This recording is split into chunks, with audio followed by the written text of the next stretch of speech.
देवरानी जेठानी। गली के नुक्कड़ में एक मकान था। वहाँ रहने वाली देवरानी और जेठानी की आपस में बनती नहीं थी। उनमें अक्सर तू तू मैं हुआ करती थी, जिसके बाद कुछ दिनों तक दोनों ने अनबोला रहता था और फिर धीरे धीरे सब ठीक हो जाया करता था। एक बार फिर किसी बात पर दोनों झगड़ पड़ी। इस बार झगड़ा इतना जोरदार था कि दोनों ने एक दूसरे की सूरत ना देखने का प्रण कर लिया। दोनों अपने अपने कमरे में जाकर बंद हो गई। कुछ देर तक दोनों बड़बड़ाते हुए अपने अपने कमरे में बैठी रही, लेकिन फिर जाने क्या हुआ कि देवरानी ने अपने कमरे का दरवाजा खोला और बाहर निकल आई।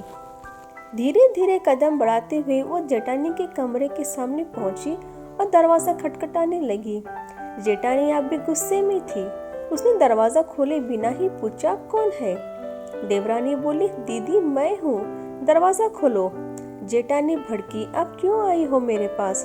कभी मुंह न देखने का प्रण लिया है ना, तो दूर रहो, मेरे पास मत आओ। देवरानी बोली, दीदी उस समय गुस्से में मैंने वह प्रण लिया था और सोचा था कि कभी ना अपनी सूरत आपको दिखाऊंगी और ना ही आपकी देखूंगी। लेकिन जब माँ की बात याद आई तो इरादा बदल लिया। माँ ने कहा था कि जब किसी के मन मुटाव हो जाए तो सदा वो अपने हृदय में दबाए मत रखना।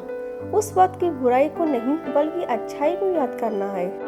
आज झगड़ने के बाद जब मैंने आपके दिए प्रेम के बारे में सोचा तो मेरा हृदय द्रवित हो गया। मुझे क्षमा कर दो दीदी, बाहर आओ, मैंने चाय बनाई है, आओ साथ में पीते हैं। देवरानी की बात सुनकर जेठानी का हृदय बदल गया।